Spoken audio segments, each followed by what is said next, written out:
Il y a des gens qui sont fatigués. Il a cherché, il a prié, il a fait des efforts, mais sa vie ne change pas. Il y a beaucoup de gens qui sont fatigués. Il se dit, à quoi bon? Qu'est-ce que nous allons encore chercher à l'église? Il y a prière qu'on organise. Qu'est-ce que je vais encore prier à Dieu? Quel type de prière dois-je encore dire à Dieu? Vous êtes fatigué, ma soeur. Vous êtes fatigué, mon frère. Vous êtes fatigué. Et lui aussi est arrivé à ce niveau-là. Il a dit à Dieu, je n'en peux plus.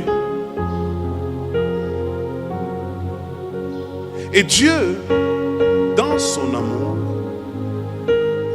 il va regarder Élie, il va lui dire, Élie, tu n'es pas resté seul. Je me suis réservé aussi 7000 hommes qui n'ont pas fléchi leurs genoux devant Baal. 2. Je sens que l'onction que je t'ai donnée, tu n'es pas en mesure de les supporter. 3. D'abord là je m'arrête. Est-ce que vous savez, mes amis, quand tu as reçu l'onction de Dieu et que tu commences à donner l'impression à Dieu que tu n'es pas en mesure de supporter le poids de cette onction, il est probable que Dieu t'arrache cette onction et qu'il la donne à quelqu'un d'autre. C'est vraiment très possible. Dans la Bible, il y a beaucoup de cas où on n'a pas le temps. Je vais prendre seulement le cas d'Élie. Dieu va dire à Élie, ok, comme tu dis que tu es fatigué, tu vas aller dans la ville et tu vas me oindre 3 personnes. Tu vas me oindre Hazaël comme roi en Syrie. Tu vas me oindre aussi Jéhu comme roi en Israël. Et tu vas me oindre aussi Élisée comme prophète à ta place. Écoute bien les mots. Tu vas me oindre Élisée comme prophète à ta place. Si tu te fatigues, Dieu peut prendre cette onction et donne à quelqu'un d'autre à ta place.